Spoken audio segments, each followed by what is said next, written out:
Bismillahirrahmanirrahim. Assalamualaikum warahmatullahi wabarakatuh. Selamat pagi anak-anakku semua. Bagaimana kabar kalian hari ini? Semoga kita semua diberikan kesehatan dan kenikmatan oleh Allah Subhanahu wa Ta'ala. Baik anak-anakku yang cerdas, soleh dan soleha, kita berjumpa lagi di pelajaran Pendidikan Agama Islam dan Budi Pekerti kelas 6 semester 2. Pada pertemuan kali ini, kita akan belajar pelajaran yang ke-10, yakni tentang senangnya meneladani para nabi dan ashabul kahfi. Baik anak-anak, sebelum kita memulai belajar, marilah kita berdoa bersama-sama. A'udzu billahi minasy syaithanir rajim. Bismillahirrahmanirrahim. Raditu billahi rabbah wa bil islami dina wa bi Muhammadin nabiyya wa rasula. Rabbi zidni ilma warzuqni fahma. Amin ya rabbal alamin.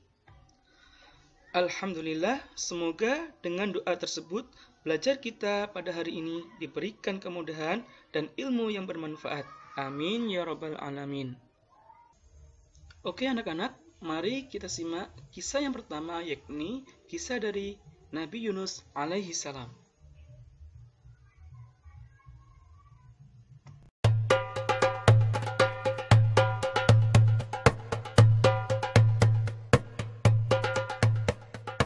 Nabi Yunus alaihi salam adalah orang yang salih. Sejak sebelum diangkat menjadi nabi dan rasul, beliau memang seorang ahli ibadah yang tekun. Ia telah mengajak kaumnya menyembah Allah dan meninggalkan penyembahan terhadap berhala, melarang kemaksiatan dan kedurhakaan. Namun di antara sekian banyak kaumnya itu, hanya 2 orang yang mau mengikutinya. Mereka adalah Rubil dan Tanu. Rubil adalah seorang yang alim dan bijaksana, sedangkan Tanu seorang yang tekun dan sederhana. Nabi Yunus alaihi salam mengatakan kepada kaumnya, jika dalam waktu 40 hari mereka tidak mau bertaubat, maka akan diturunkan azab oleh Allah Subhanahu wa Ta'ala. Namun ternyata kaumnya tidak ada yang mau memperhatikan peringatan Nabi Yunus dan malah berani menunggu datangnya azab itu. Nabi Yunus pun putus asa atas perilaku kaumnya. Ia pun akhirnya pergi meninggalkan kaumnya dan tempat tinggalnya. Setelah lewat 40 hari, tiba-tiba muncullah awan gelap di pagi hari, dan di siang harinya mereka melihat cahaya merah, seperti api hendak turun dari langit. Kaum Nabi Yunus pun pada akhirnya ketakutan dan berbondong-bondong mencari Nabi Yunus, namun tidak ditemuinya. Lalu mereka bertaubat dan menjalankan ajaran Nabi Yunus, dan azab Allah Subhanahu wa Ta'ala tidak jadi diturunkan. Nabi Yunus alaihi salam tidak tahu harus pergi kemana. Ia pun akhirnya tiba di tepi laut dan menumpang pada sebuah kapal. Sebenarnya penumpang kapal sudah cukup banyak, dan ketika di tengah laut, kapal itu kehilangan kendali akibat dihantam badai dan ombak yang dahsyat. Semua perbekalan dan barang-barang sudah dikurangi, namun ternyata kapal itu tetap kehilangan kendali. Sang nahkoda memutuskan untuk melempar salah seorang penumpang ke tengah laut yang ganas itu. Maka diadakanlah undian di atas kapal, dan sampai 3 kali selalu nama Nabi Yunus yang muncul. Tak dapat ditolak lagi, maka Nabi Yunus dilempar ke tengah laut. Allah Subhanahu wa Ta'ala tidak menghendaki Rasulnya binasa. Seekor ikan paus besar diperintahkan untuk menelan hidup-hidup Nabi Yunus. Di dalam perut ikan paus itulah Nabi Yunus menyadari akan kesalahannya yang telah meninggalkan kaumnya.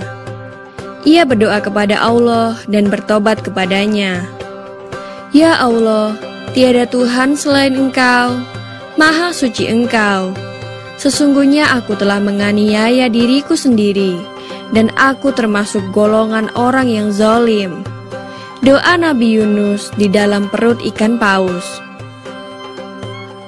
Atas kesungguhannya dalam berdoa dan bertaubat, maka dengan rahmat Allah Subhanahu wa Ta'ala, Nabi Yunus dikeluarkan dari perut ikan paus.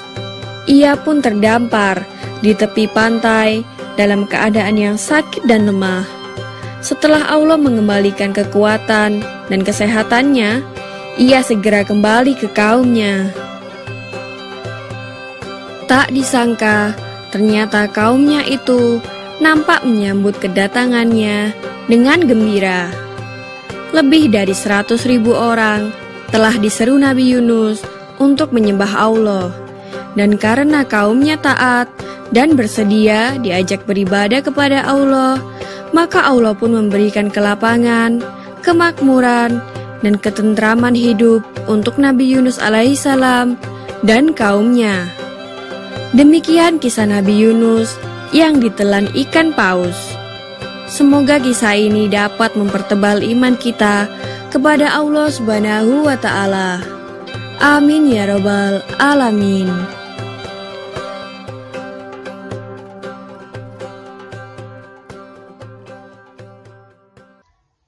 Dari kisah Nabi Yunus alaihissalam, kira-kira hikmah atau keteladanan apa yang bisa kita ambil?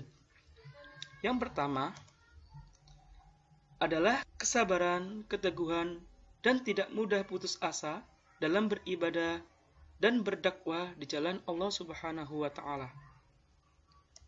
Yang kedua, kita harus senantiasa bertaubat dan memohon ampun kepada Allah Subhanahu wa Ta'ala dari segala kesalahan dan dosa-dosa kita. Dan yang ketiga, orang yang senantiasa taat kepada Allah Subhanahu wa Ta'ala akan diberikan kelapangan dan ketentraman dalam hidup. Nah, anak-anak, itulah tadi hikmah atau keteladanan yang bisa kita ambil dari kisah Nabi Yunus alaihi salam. Berikutnya, kita simak kisah Nabi Zakaria alaihissalam. Yuk, kita simak bersama-sama.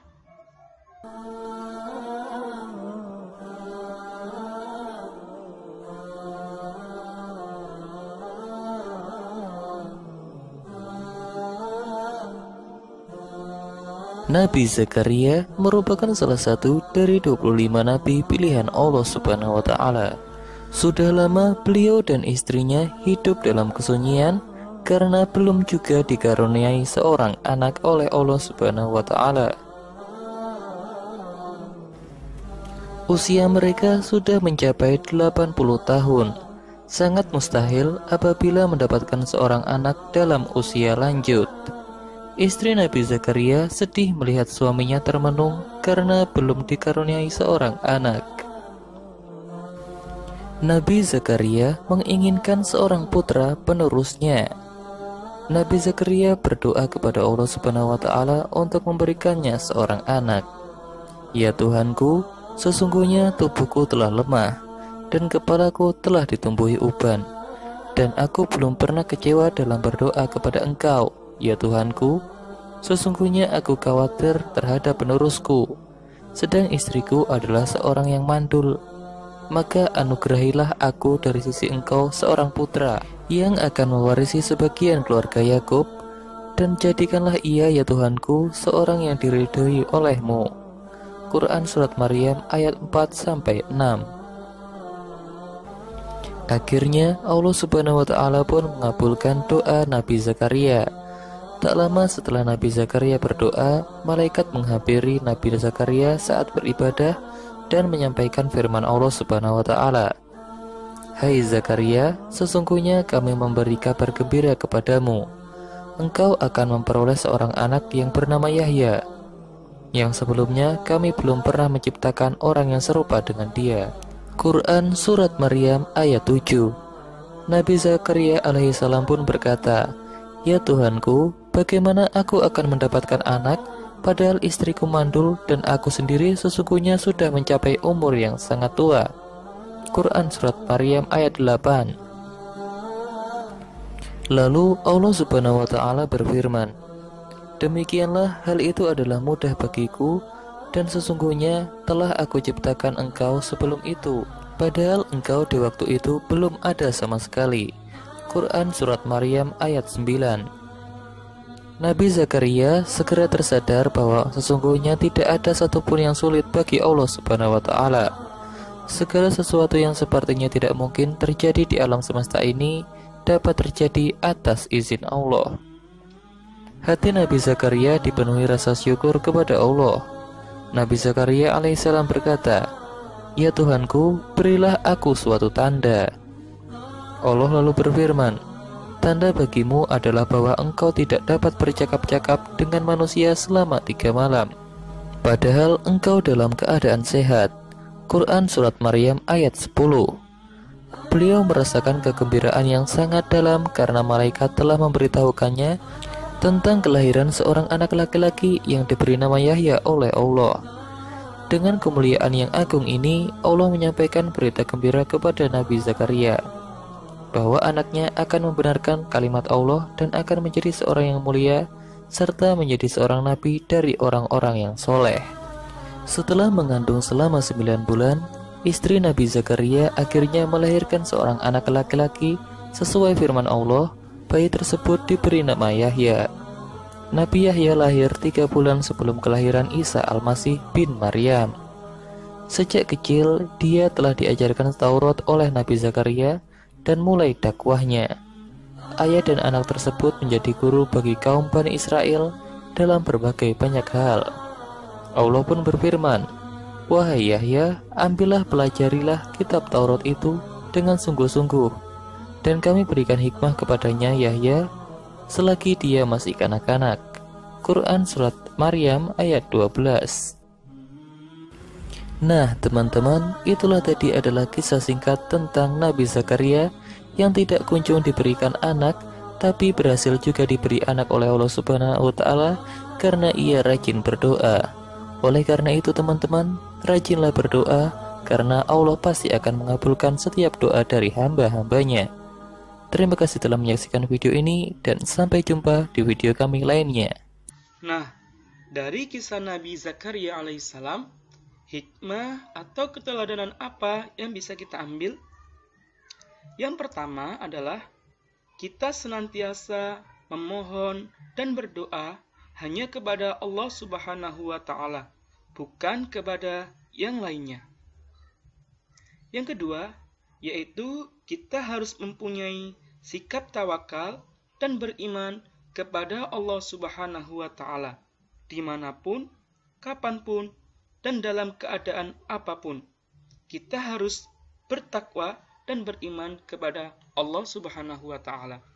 Dan yang ketiga, kita harus senantiasa bersyukur kepada Allah Subhanahu wa Ta'ala atas nikmat-nikmat yang telah diberikan Allah Subhanahu wa Ta'ala kepada kita, baik itu nikmat yang kecil maupun nikmat yang besar. Nah, itulah hikmah atau keteladanan yang bisa kita petik dari kisah Nabi Zakaria alaihi salam. Selanjutnya, mari kita simak kisah Nabi Yahya alaihi salam. Yuk kita simak bersama-sama. Kisah Nabi Yahya alaihi salam. Yahya tumbuh di bawah asuhan Nabi Zakaria dan ibunya yang saleh. Ia telah menguasai dan memahami kitab Taurat sejak muda. Sifat dan perangannya sungguh luhur. Ia pun sangat berbakti kepada orang tua. Karenanya, Allah mengangkat Yahya sebagai nabi untuk berjuang dan berdakwah bersama ayahnya, yaitu Nabi Zakaria.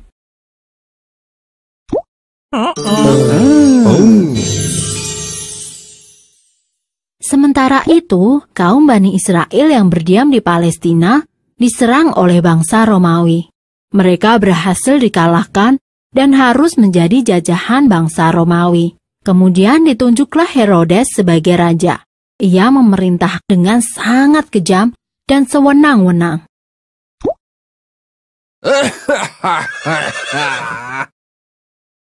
Pemerintahan Raja Herodes yang kejam membuat kaum Bani Israel sangat menderita. Sang raja bahkan membunuh para ulama yang menentangnya. Keadaan ini membuat kaum Bani Israel terpecah. Masing-masing kelompok membentuk aturan dan pemimpin sendiri. Inilah yang menyebabkan munculnya nabi-nabi palsu. Mereka mengaku sebagai utusan Allah yang sejati.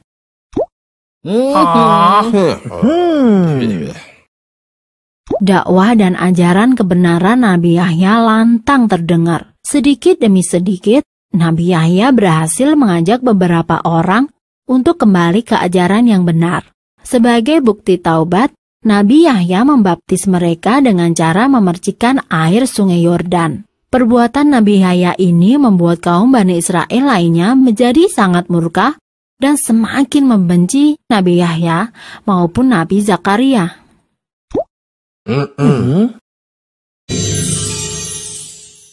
Sementara itu, Raja Herodes yang kejam berniat untuk menikahi putri tirinya sendiri, yaitu Herodia.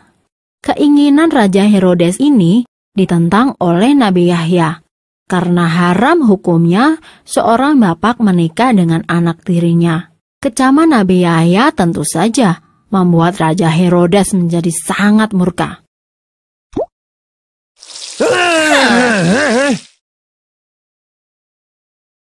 Herodia marah kepada Nabi Yahya yang menghalangi pernikahannya dengan sang ayah. Ia pun berencana untuk menggoda Nabi Yahya dan membuktikan bahwa sesungguhnya Nabi Yahya pun tidak akan tahan dengan pesonanya. Namun usahanya gagal. Nabi Yahya sama sekali tidak tertarik kepada dirinya. Herodia pun marah dan bersumpah untuk menghancurkan Nabi Yahya.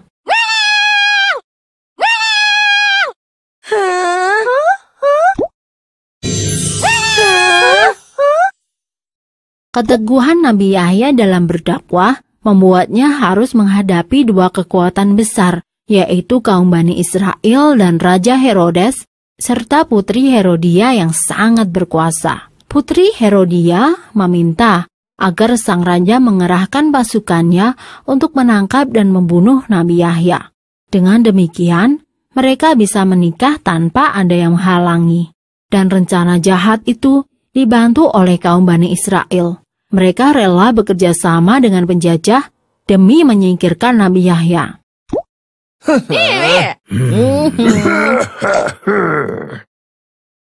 Penangkapan Nabi Yahya dilakukan secara besar-besaran, dan akhirnya mereka berhasil menangkap Nabi Yahya.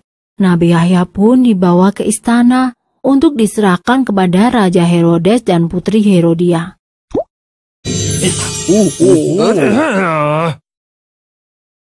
Kematian Nabi Yahya segera tersebar. Meskipun sedih kehilangan putra satu-satunya, Nabi Zakaria tetap melanjutkan dakwahnya. Bagi kaum Bani Israel, halangan mereka masih ada satu, yaitu Nabi Zakaria. Mereka pun berusaha untuk menangkap Nabi Zakaria.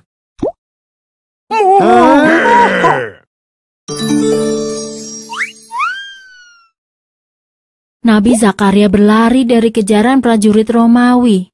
Ia kemudian bersembunyi di dalam batang pohon. Iblis yang mengetahui tempat persembunyian Nabi Zakaria segera memberitahu prajurit. Maka ditebanglah pohon itu. Saat pohon itu tumbang, Nabi Zakaria tidak ada di dalamnya. Namun, lama setelah itu, Nabi Zakaria tidak pernah muncul lagi.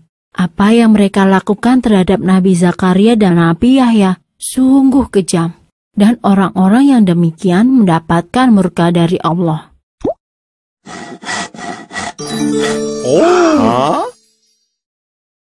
Selesai. Dari kisah Nabi Yahya alaihissalam, kira-kira hikmah atau keteladanan apa yang bisa kita peroleh? Yang pertama, yakni kita harus senantiasa taat dan bertakwa kepada Allah Subhanahu wa Ta'ala, kapanpun, dimanapun kita berada. Dan yang kedua adalah Kita harus memiliki sikap berani, teguh dalam berdakwah di jalan Allah, dan jangan sampai kita memiliki sikap penakut dan mudah menyerah dalam berdakwah di jalan Allah Subhanahu wa Ta'ala. Dan yang ketiga adalah kita harus membiasakan sikap hormat dan tawadhu kepada kedua orang tua. Jangan sampai kita berani melawan dan durhaka kepada orang tua. Nah, anak-anak, itulah hikmah atau keteladanan yang bisa kita petik dari kisah Nabi Yahya alaihi salam. Alhamdulillahirabbil alamin. Belajar kita hari ini sangat luar biasa. Semoga apa yang kita pelajari hari ini bisa menjadi ilmu yang bermanfaat. Amin ya rabbal alamin. Baik anak-anak, tetap semangat dan giat belajar. Sekian dari saya. Kita berjumpa lagi di video pembelajaran berikutnya. Salam untuk keluarga. Assalamualaikum warahmatullahi wabarakatuh.